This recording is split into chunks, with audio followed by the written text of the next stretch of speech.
मंगलाचरण प्रारंभ करते हैं। नमो अरिहन्ताणं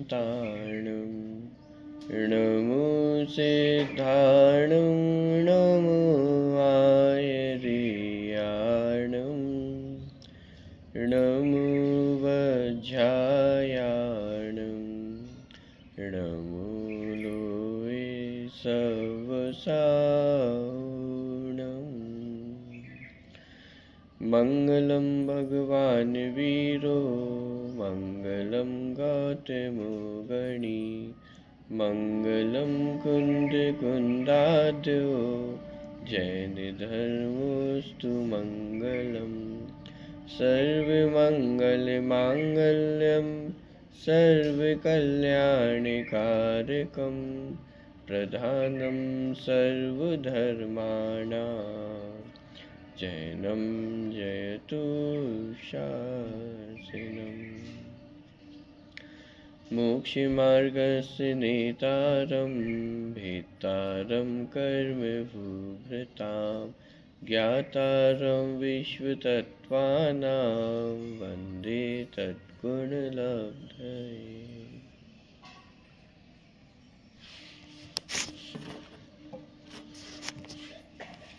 तत्वा सूत्र जी ग्रंथ छठे अध्याय की चर्चा अपनी चल रही थी, जिसके अंतर्गत सामान्य आश्रव की चर्चा करने के उपरांत एक एक कर्म संबंधी जो कर्म आश्रव होता है उसके पीछे क्या कारण है उसकी चर्चा अपन देख रहे थे।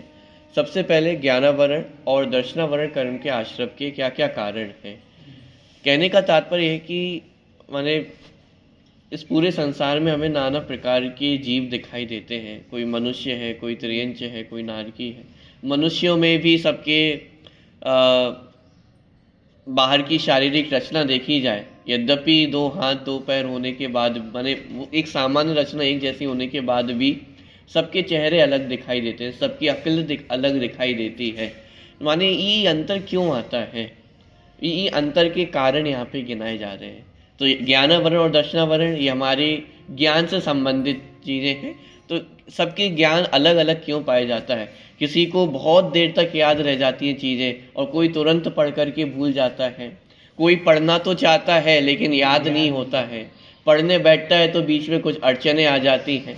माने बहुत प्रकार की चीज़ें यहाँ बनती हैं और उन सबके कारण यहाँ पे स्पष्ट किए गए हैं कि ज्ञान के क्षेत्र में ऐसी कौन कौन सी अड़चने हैं जो उत्पन्न होती हैं और वो उन अड़चनों के उत्पन्न होने के पीछे कारण क्या है। और वो कारण जीव के भाव हैं। वर्तमान में जीव किसी भी प्रकार के यदि कर्मों को बांधता है, किसी भी प्रकार के कर्म का आश्रव करता है, तो उसके पीछे जीव के भाव ही जुड़े हुए हैं। प्रत्येक जीव अपने भावों का फल ही प्राप्त करता है।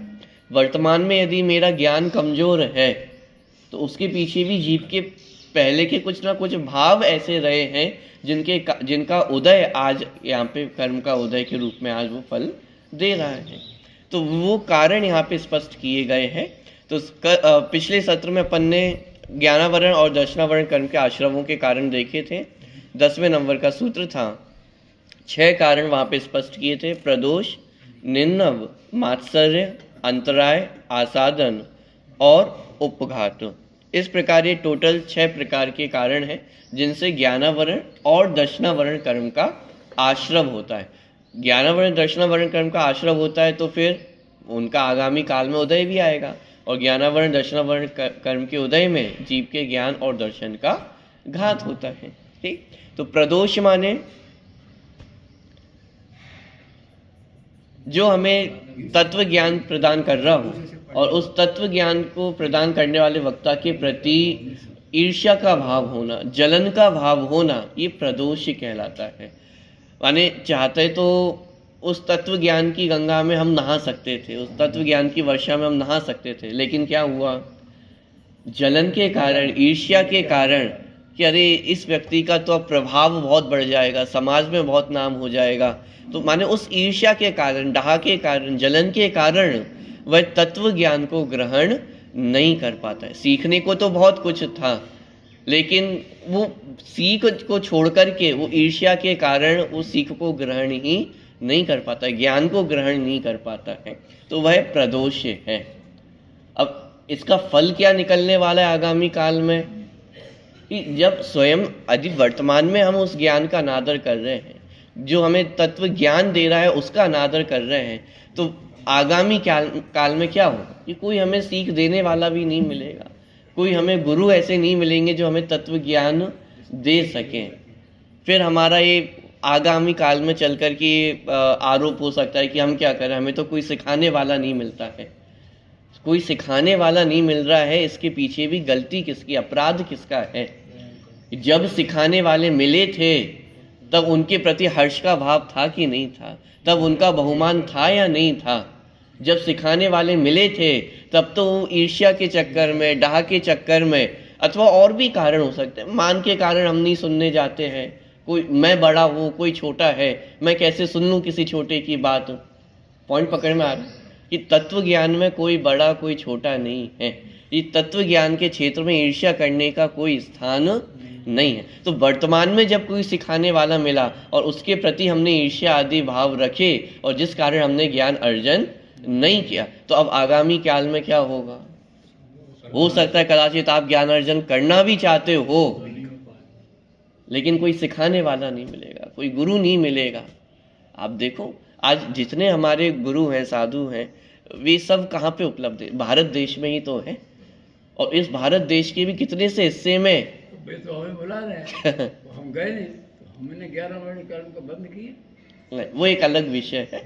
लेकिन वर्तमान में आज हमारे पास सच्चे शास्त्र हैं, सच्चे देव हैं, सच्चे गुरु, लेकिन उनके बाद भी और यदि पूरे क्षेत्र में देखा जाए तो कोई उपलब्ध है? कोई ज्ञान कराने वाला भी उपलब्ध है?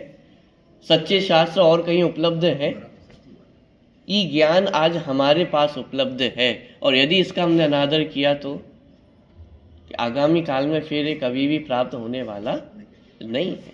तो प्रदोष कि जो मोक्ष के साधनभूत दर्शन व तत्व ज्ञान के उपदेशक हैं, उनसे ईर्ष्या भाव रखना यह प्रदोष है। दूसरा निन्नव, मुक्ति के कारणभूत ज्ञान व दर्शन का अपलाप करना निन्नव है। माने निन्नव माने छुपाना, कि जो ज्ञान मेरे पास उपलब्ध है उस ज्ञान को छुपाना। क्यों छुपाना?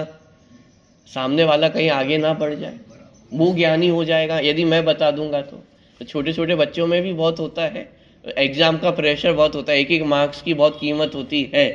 तो भाई सामने वाले व्यक्ति ने कुछ पूछा, सामने कोई बच्चे ने कुछ पूछा और अपन ने नहीं बताया। एग्जाम में नहीं बताना वो अलग बात है, वहाँ बताना वो चीटिंग। लेकिन उससे पहले जो ज्ञान मेरे पास है, ये भावना अपने अंदर होनी चाहिए कि जितना ज्ञान मेरे पास है वो सब जन जन के पास पहुँचे। वो समझाने की भावना, वो ज्ञान को बांटने की भावना वो अपने अंदर में होनी चाहिए। कभी भी ज्ञान को छुपाने की भावना नहीं होनी चाहिए कि मेरे पास कोई ज्ञान है और मैं उसको छुपा लूँ, नहीं बताऊँ किसी को। नहीं, जो मेरे पास सम्यक ज्ञान है वो जन जन तक उपलब्ध होना चाहिए। तो निन्नव, मुक्ति के कारणभूत ज्ञान व दर्शन का अपलाप करना निन्नव है। अब देखो, मुक्ति का जो कारणभूत ज्ञान है उसको छुपाना निन्नव है। विषय भोगों के ज्ञान को तो उसके संबंध में तो जितनी चर्चा कम हो उतना अच्छा है, ना हो तो और भी अच्छा है। उसके ज्ञान को बांटने के लिए नहीं कहा जा रहा है। हाँ, लेकिन मुक्ति के साधनभूत यदि ज्ञान है तो वो तो जन जन तक पहुंचने की भावना होनी चाहिए, और जितनी अपनी सामर्थ्य है उतना पहुंचाना भी चाहिए, कभी भी उस ज्ञान को छुपाना नहीं। तीसरा मात्सर्य, प्राप्त दर्शन व तत्व ज्ञान को ईर्ष्या भाव से नहीं देना। प्रदोष में वक्ता के प्रति ईर्ष्या का भाव रखना, और मात्सर्य में स्वयं वक्ता हो लेकिन ईर्ष्या के कारण किसी को ज्ञान नहीं देना, नहीं बताना, अथवा अन्य कषायों के कारण भी, क्रोध के कारण अथवा मान के कारण अथवा मायाचारी के कारण भी ईर्ष्या में सारी चीजें गर्वित कर लेना। माने स्वयं के पास ज्ञान है लेकिन कषाय के वेग के कारण उस ज्ञान को सामने तक नहीं पहुंचाना, ये मात्सर्य। अंतराय, किसी के दर्शन व ज्ञानाभ्यास में विघ्न डालना, ये अंतराय है। कोई पढ़ रहा है, कोई ज्ञानार्जन कर रहा है और उसके ज्ञानार्जन में हमने क्या कर दिया? विघ्न डाल दिया, अड़चन डाल दी, तो ये अंतराय कहलाता है। माने ये सब वो कारण गिनाए जा रहे हैं जिनके कारण ज्ञानावरण दर्शनावरण कर्म का आश्रम होता है, और जिसके कारण फिर आगामी काल में हमें भी ऐसी सिचुएशन में, ऐसी परिस्थिति में आ जाते हैं कि जहाँ जिनवाणी पढ़ने को नहीं मिले, सुनने को नहीं मिले, और कदाचित जिनवाणी मिल भी जाए तो समझ में नहीं आए, ऐसी योग्यता ही ना बचे। पॉइंट पकड़ में आ, से एक इंद्रिय दो इंद्रिय आदि के जीव हैं, उनकी ये दशा क्यों हुई है? क्योंकि अपने ज्ञान का अनादर किया ना। वर्तमान में आज समझाया जा रहा है कि मैं जीव हूं, ये शरीर अजीब है, लेकिन इस बात को स्वीकार करना चाह रहे हैं क्या हम कि वर्तमान में आज ये सम्यक ज्ञान हमें प्राप्त हुआ है, लेकिन उस ज्ञान की कीमत है क्या? उस ज्ञान का आदर सम्मान है क्या?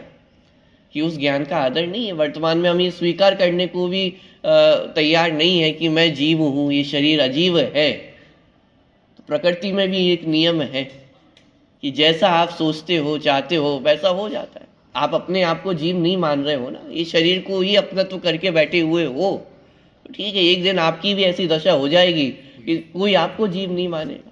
जब हम स्वयं अपने आप को जीव मानने को तैयार नहीं है, तो एक दिन ऐसी दशा हो जाने वाली है कि मुझे भी कोई जीव नहीं माने। निगोदिया जीव है, कौन जीव मानने को तैयार है? पानी में जीव होते हैं तो अलग बात है, लेकिन पानी जल का एक अपने आप में एक जीव है। ये कोई नहीं माना। पृथ्वी का है, अग्नि का है, वायु का है, वनस्पति का है, ये सब जीव है। ये कौन मानने को तैयार है? आलू में अनंत काय जीव है, कौन मानने को तैयार है? आलू में, दूधल में, बोलो। तो ये जीव की ऐसी दशा हो गई कि नहीं हो गई? स्वयं को यदि जीव नहीं जानेंगे, नहीं मानेंगे, तो दुनिया भी आपको जीव मानने वाली नहीं। ये सब ज्ञानावरण दर्शनावरण कर्म माने ज्ञान के अनादर का फल है। तो अंतराय माने कोई और पढ़ रहा हो, सुन रहा हो, तो उनके ज्ञान में विघ्न डालना, अंतराय डालना। अगला है आसाधन। दर्शन व ज्ञान का आदर नहीं करना, उसके उपदेष्टा को रोक देना असाधन या असाधना है। कोई वक्ता है, ज्ञान का साधन हमारे पास उपलब्ध है, लेकिन उसका आदर नहीं करना, सम्मान नहीं करना। आज जिनवाणी हमारे पास उपलब्ध है, लेकिन जिनवाणी को पढ़ना नहीं, सुनना नहीं। पृष्ठ क्रमांक 249। तो जिनवाणी को पढ़ना नहीं, सुनना नहीं, वक्ताओं का अनादर होना, ज्ञानी जनों का अनादर होना, ये सब असाधना दोष के अंतर्गत है। अंतिम है उपघात। दर्शन व ज्ञान को एकदम झूठा बतलाना उपघात है। क्यों? तो भाई हमारी कमजोरी है, अपनी कमजोरी के कारण जिनवाणी की बातों को भी झूठा बतला देना, अन्यथा कथन करना, ये उपघात है। उपघात माने अपना ही घात करना। जिनवाणी के वचनों को गलत बताना माने अपना ही तो घात करना है। तो ये उपघात, दर्शन व ज्ञान को एकदम झूठा बतलाना, ये उपघात है। और ये 6 कारण दर्शना ज्ञानावरण और दर्शनावरण कर्म के आश्रव के कारण हैं। तो यदि हमें अच्छा ज्ञान चाहिए हो, हम चाहते हैं कि हमारी बुद्धि अच्छी हो जाए, ऐसे उपाय भी अपन खोजते हैं ना दुनिया में कि साहब ऐसा कोई उपाय बता दीजिए कि हमारी बुद्धि तेज हो जाए, हमारे बालक की बुद्धि तेज हो जाए। क्या करना चाहिए? ऐसा आप बादाम खाना चाहिए रोज सुबह सुबह, क्या होगा? ये बुद्धि तेज हो जाएगी। और भी बहुत सी प्रकार की दवाइयाँ चलती, बहुत से साधन चलते हैं कि ये सब करेंगे तो हमारी बुद्धि तेज हो जाएगी। खैर वो एक नौ कर्म के रूप में, एक निमित्त के रूप में वो भी चीज़ें हैं, उसका सर्वथा निषेध नहीं है। लेकिन वास्तविक कारण क्या है? हम ज्ञान का अनादर करें और हमें ज्ञान की प्राप्ति हो जाए, ये संभव नहीं है। हम ज्ञानी जनों का अपमान करें, हम जिनवाणी का अपमान करें, जिनवाणी के वचनों को मिथ्या सिद्ध करें और फिर हमें ज्ञान की प्राप्ति हो जाए, ये संभव नहीं है। यदि सचमुच हमें अपनी बुद्धि तेज करनी है, याद करने की शक्ति तेज करनी है, तो क्या करें? ये जो कारण बताए गए इनका उल्टा करो। इन कारणों के कारण हमारी बुद्धि मंद होती है, तो क्या करो कि इसका उल्टा करो।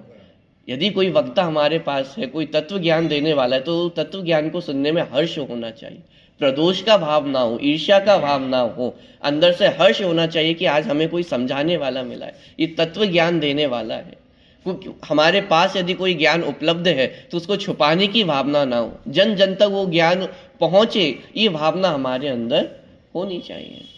किसी ईर्ष्या के कारण किसी जीव को ज्ञान नहीं देना, तत्व ज्ञान नहीं देना, नहीं साहब वो तो हमारा शत्रु है, उसको तो मैं सच्ची बात नहीं बताऊंगा, कि नहीं। ये तत्व ज्ञान के क्षेत्र में कौन शत्रु कौन मित्र, ये प्राणी मात्र के जन जन के कल्याण का मार्ग है। इसमें कोई शत्रु नहीं होता है, किसी से वैर भाव रखना, किसी से ईर्ष्या रखने की आवश्यकता नहीं। तो जो कारण यहाँ पे बताए, इसका यदि हम उल्टा करते हैं तो स्वतः ही अपना जो ज्ञान है वो तेज होता चला जाता है। और इसके माने सर्वश्रेष्ठ यदि कोई उदाहरण आप देखना चाहो तो आज बसंत पंचमी का भी पर्व है, आचार्य कुंद कुंद का जन्म दिवस, ये प्रत्यक्ष हमारे लिए उदाहरण है। ग्वाले की पर्याय में कितना ज्ञान था, लेकिन मात्र ये कोई अद्भुत वस्तु है, ये कोई महिमावंत वस्तु है, ये शास्त्र ये कोई ज्ञान की वस्तु है और ये किसी ज्ञानी जन के पास होनी चाहिए। तो उन्होंने शास्त्र की रक्षा की और वो ज्ञान दान दिया और उसका फल क्या मिला, कली काल सर्वज्ञ कहलाने लगे। सर्वज्ञ हुए नहीं थे लेकिन फिर भी सर्वज्ञ की उपाधि उनको प्राप्त है। आचार्य की पूजा की जाती एक ज्ञान दान की महिमा। मंगलम भगवान वीरो मंगलम गौतमो गणी मंगलम कुंद कुंद आद्यो। पूरी आचार्य परंपरा में सिर्फ एक आचार्य का नाम लिया जाता है, वो कौन है, आचार्य कुंद कुंद देव। समस्त आचार्य जिनकी परंपरा से जुड़ने में अपने आप को महिमावंत समझते हैं, जिसमें अपना सौभाग्य समझते हैं कि आप किस परंपरा से हो, कुंद कुंद अन्वयी, कि मैं कुंद कुंद आचार्य की परंपरा से हूं। इतनी महिमा क्यों है कुंद कुंद आचार्य की? एक ज्ञान दान का फल है।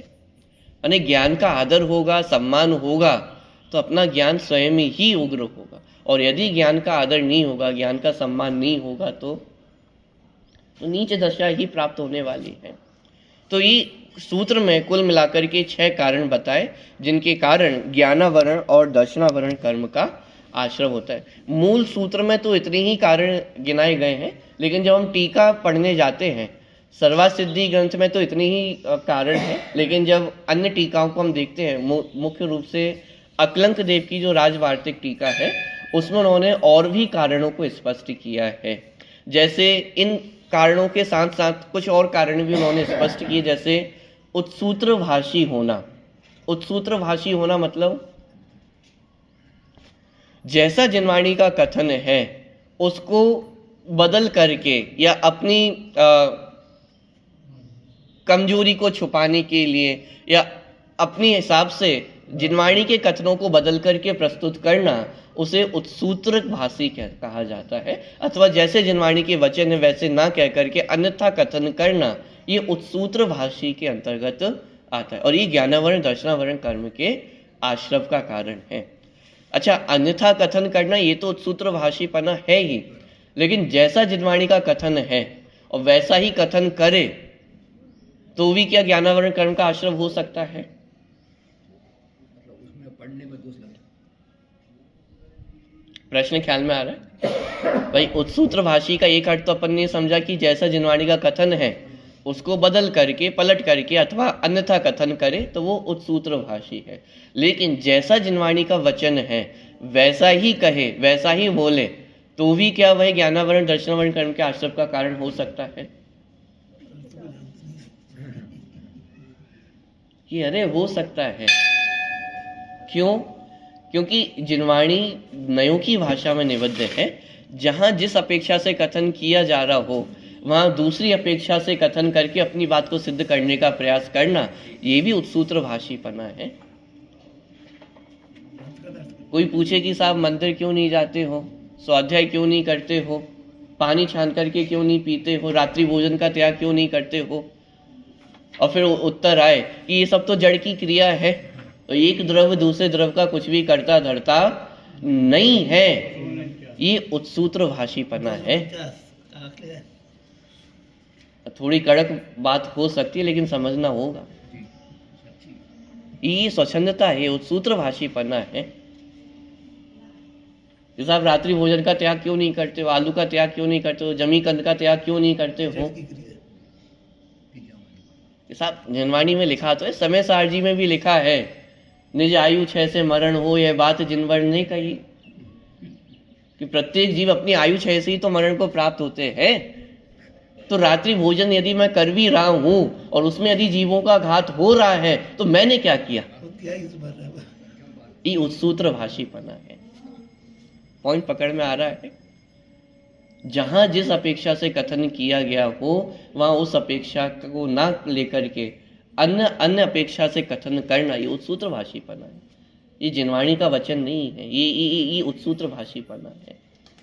पॉइंट पकड़ में आ रहा है?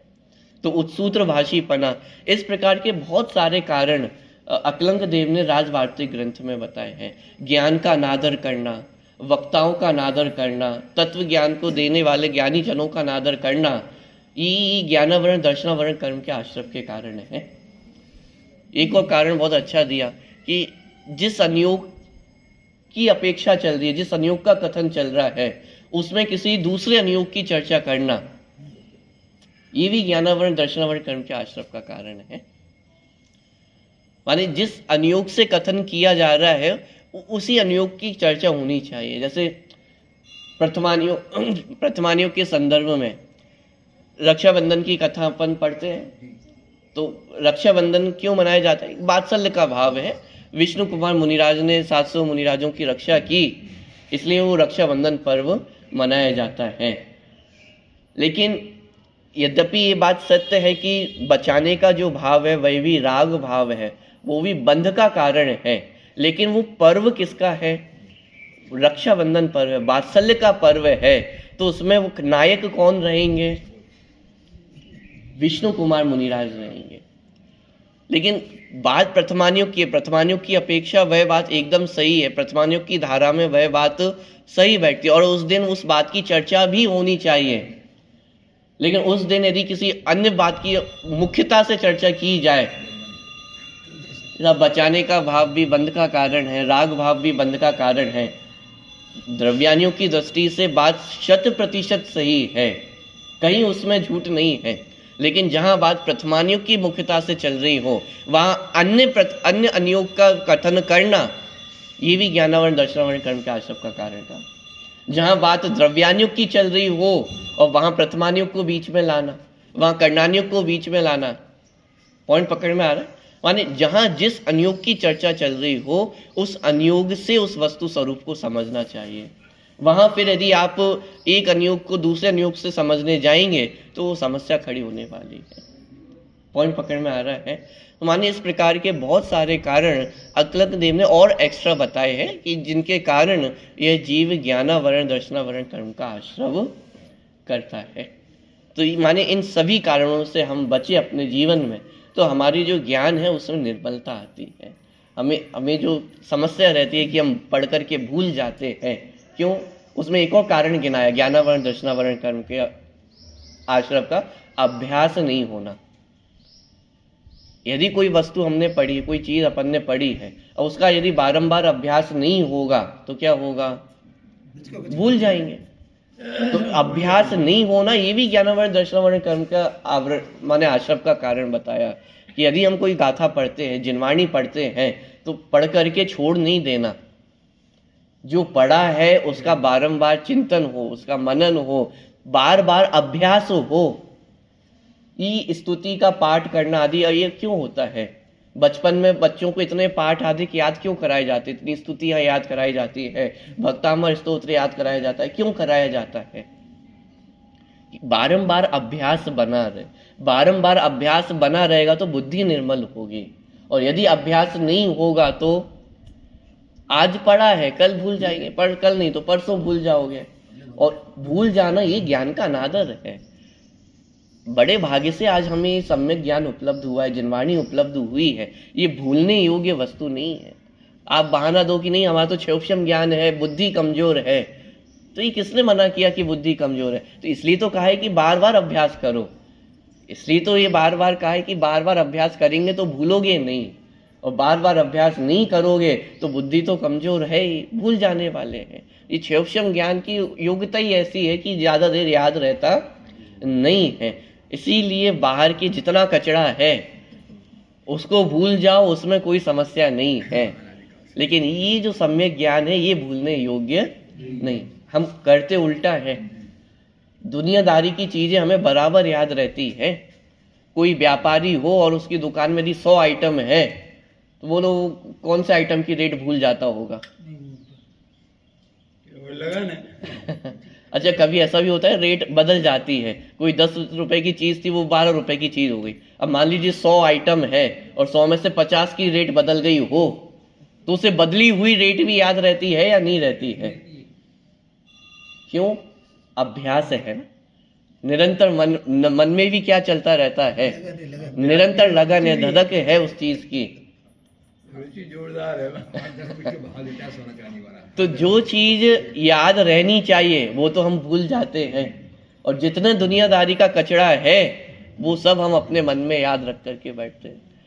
कोई आपके यदि जिसको आपने अपना शत्रु मान रखा हो और उसने 10 वर्ष पहले भी यदि कोई बात आपसे कही हुई हो तो कैसे अपने हृदय में बैठ जाती है।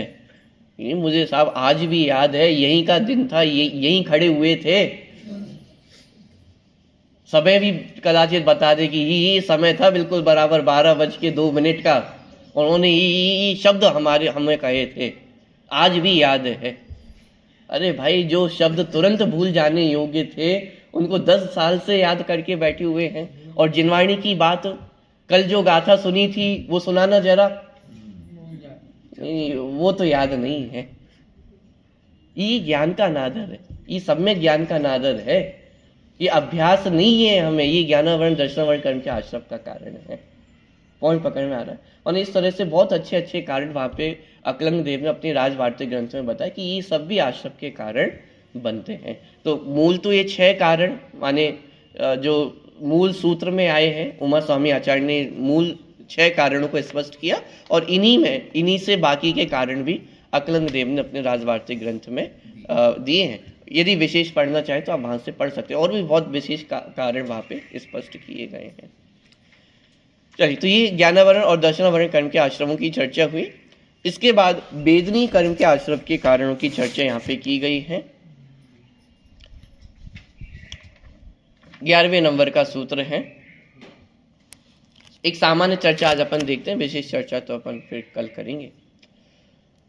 सूत्र का पाठ एक बार पहले करते हैं। दुख शोक तापा क्रंदन, दुख शोक तापा क्रंदन, वध परिदेवनान्यात्म, वध परिदेवनान्यात्म, परो भय स्थानान्य सद्वेषस्य। देखिए, दुख शोक ताप आक्रंदन वध और परिदेवन, इन्हें स्वयं को पर को और दोनों को करने से असाता वेदनी कर्म का आश्रव होता है। वेदनी कर्म के 2 भेद है, साता वेदनी और असाता वेदनी। तो सबसे पहले असाता वेदनी कर्म के आश्रव का कारण क्या क्या है? दुख शोक आताप आक्रंदन वध और परिदेवन। ये स्वयं करे अथवा दूसरों को करे, दोनों को ही करने में आश्रव का कारण, ये असाता वेदनी के आश्रव का कारण बनता है। साहब ये बात तो समझ में आ गई, कोई दूसरों को दुख दे, शोक दे, आक्रंदन दे तो वहां तो आश्रव हो, ये बात तो हमें समझ में आ जाती है। भाई स्वयं दुखी हो रहा है और उसमें भी आप बोल रहे हो कि आश्रव का कारण है, कि हाँ स्वयं दुखी हो, स्वयं शोकाकुल होना, ये भी असाता वेदनी कर्म के आश्रव का कारण है। साहब क्या करें, पाप का उदय ही ऐसा है, दुखी भी ना हूं क्या मैं? कि नहीं, दुखी होना हमारा स्वभाव नहीं है। जितनी देर हम दुखी रहेंगे उतनी देर हम आत्म स्वभाव से दूर रहने वाले हैं। ये सारी चीजें हमें अपने आप से दूर करने वाली हैं। दुखी व्यक्ति आत्मचिंतन नहीं कर सकता, आत्मस्वरूप में मग्न नहीं हो सकता। शोकाकुल व्यक्ति आत्मस्वरूप में मग्न नहीं हो सकता है। किसी ने वध किया हो किसी जीव ने, तो उस व्यक्ति से कहा जाए कि आत्मस्वरूप में मग्न हो जाओ, संभव ही नहीं, परिणाम ही नहीं टिकेंगे, परिणाम ही नहीं लगेंगे ना। तो ये असाता वेदनी कर्म के आश्रव का कारण है। और स्वयं दुखी होना भी, दूसरों को दुखी करना, ये तो असाता वेदनी कर्म के आश्रव का कारण है ही, लेकिन स्वयं दुखी होना ये भी असाता वेदनी कर्म के आश्रव का कारण है। इसलिए आत्मज्ञान, आत्मघात को सबसे बड़ा पाप का है, महापाप का है। क्यों? आपको क्या लग रहा है? ये साहब नहीं, अब मैं दूसरों को, मेरे कारण बहुत दूसरों को दुख होता है ना, मैं अपनी जीवन लीला समाप्त कर लेता हूँ, ये कोई उपाय नहीं है, ये महापाप है, ये असाता वेदनी कर्म के आश्रव का कारण है।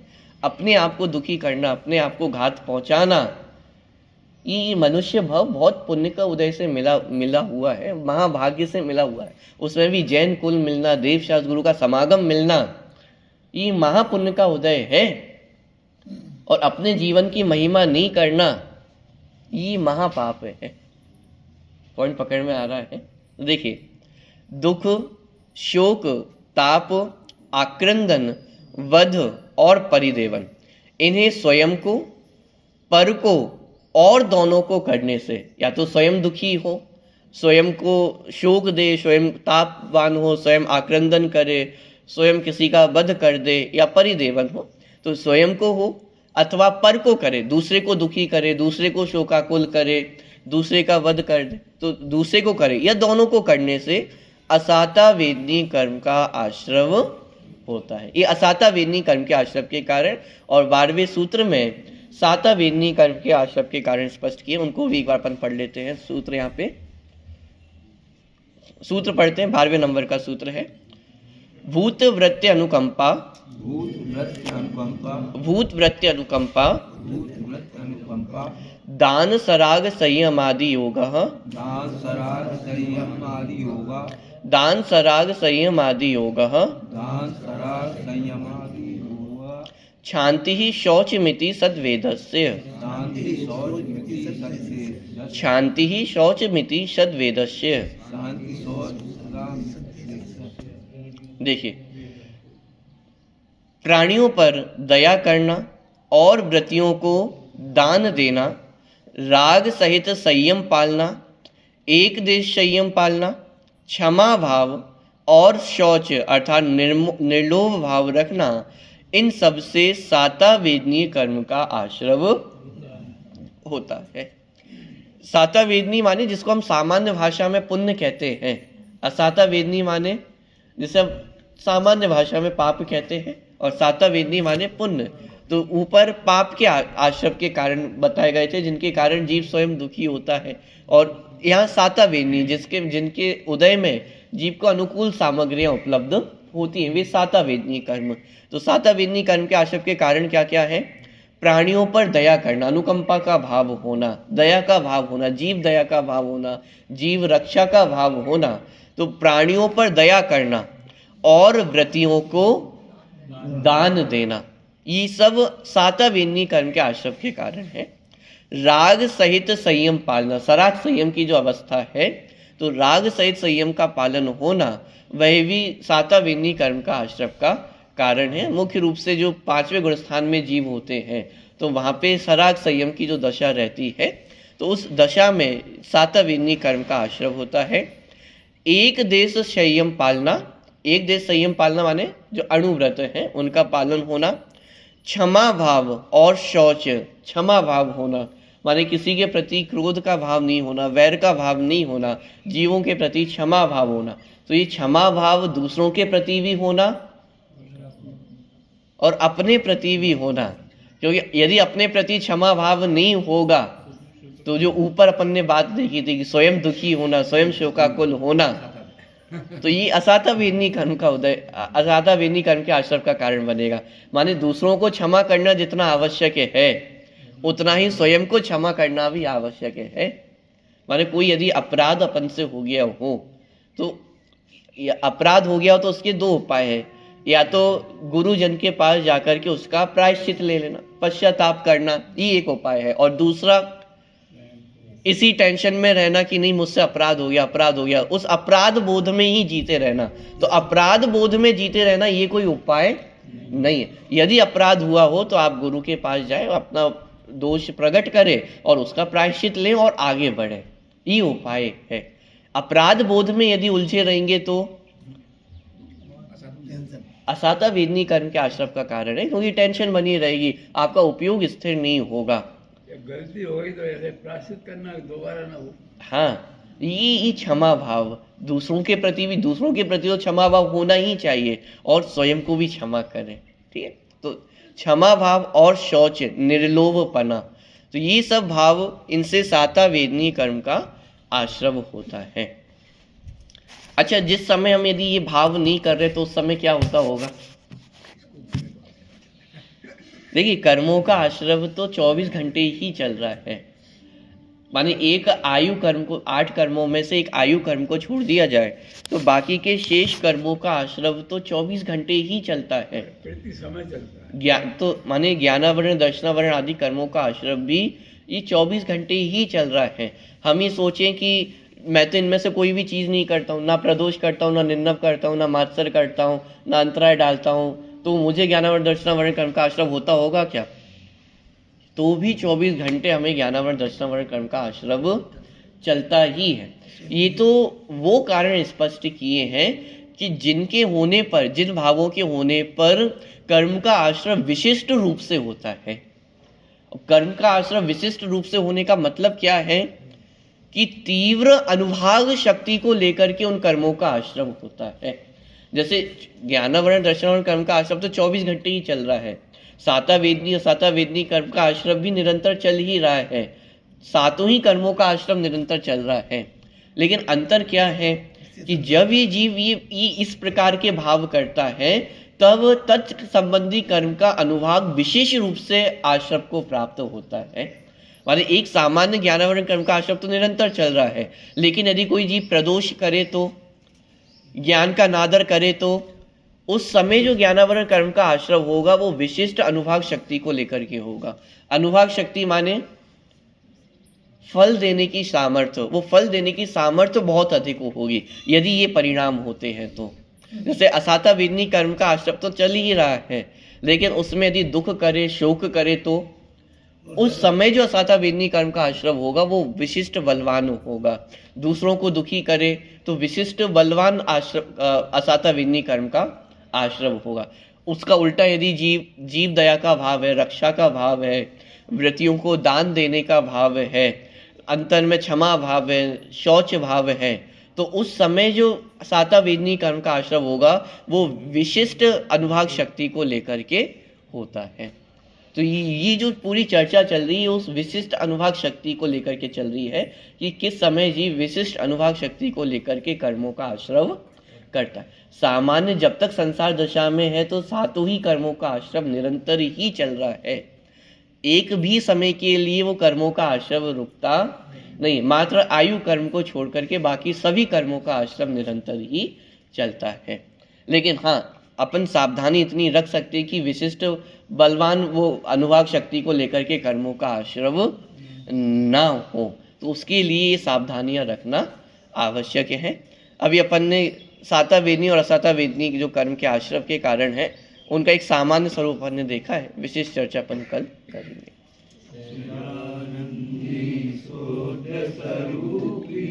अविनाशी में आत्मस्वरूप सहजानंदी सोत्र स्वरूपी अविनाशी में आत्मस्वरूप सहजानंदी सोत्र स्वरूपी अविनाशी में आत्मस्वरूप। नंबर 15 शांति सुधा बरसाए जिनवाणी वस्तु स्वरूप बताए जिनवाणी पर सब दोष रहित है पापिया से सुन परमागम कहलाए जिनवाणी वस्तु स्वरूप बताए जिनवाणी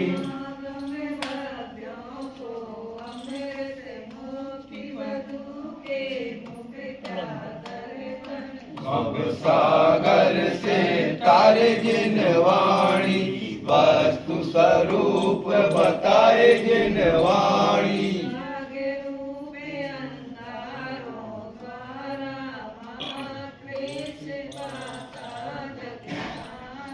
सजल मेघ बरसाए जिनवाणी वस्तु स्वरूप बताए जिनवाणी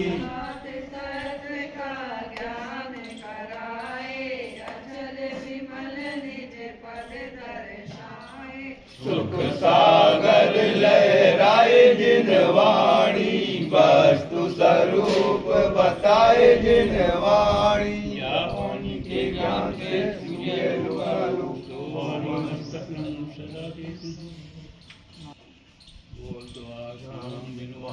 माता की जय, वीतराग मणि जैन धर्म की